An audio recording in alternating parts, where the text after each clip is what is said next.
Gracie asked me to read a chapter of The Dream Giver by Bruce Wilkinson with David and Heather Kopp. We're going to skip the preference and go right into part 1. Not long ago and not far away, a nobody named Ordinary lived in the land of familiar. Every day was pretty much the same for Ordinary. In the mornings he got up and went to his usual job. After work he ate almost the same dinner he had eaten the evening before. Then he sat in his recliner and watched the box that mesmerized most nobodies on most nights. Sometimes best friends came over to join Ordinary in front of the box.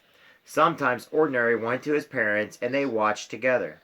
For the most part, not much happened in familiar that hadn't happened before. Ordinary thought he was content. He found the routines reliable. He blended in with the crowd, and mostly he wanted only what he had. Until the day Ordinary noticed a small, nagging feeling that something big was missing from his life. Or maybe the feeling was that he was missing from something big. He wasn't sure. The little feelings grew, and even though nobody in familiar didn't generally expect the unexpected, Ordinary began to wish for it. Time passed. Then one morning, Ordinary woke up with those words echoing in his mind.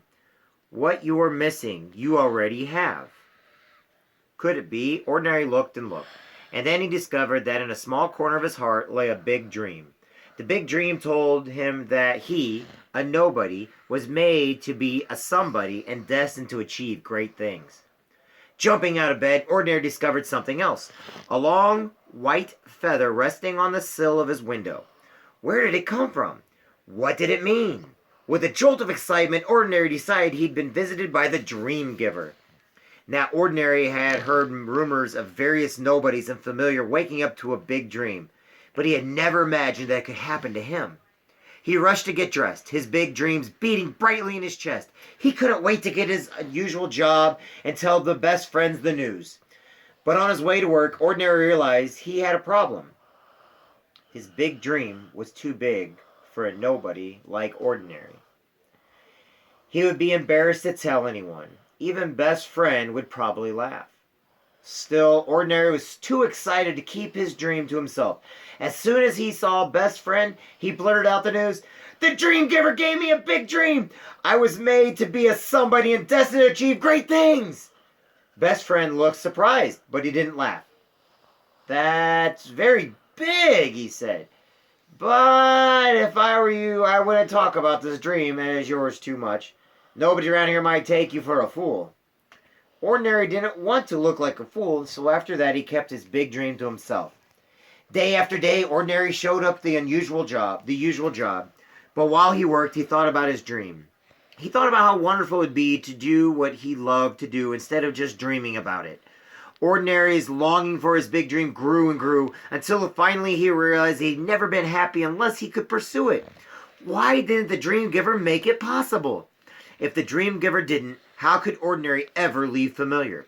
He had payments and expenses. He had regular duties. A lot of nobodies counted on him for a lot of things. Ordinary felt completely stuck.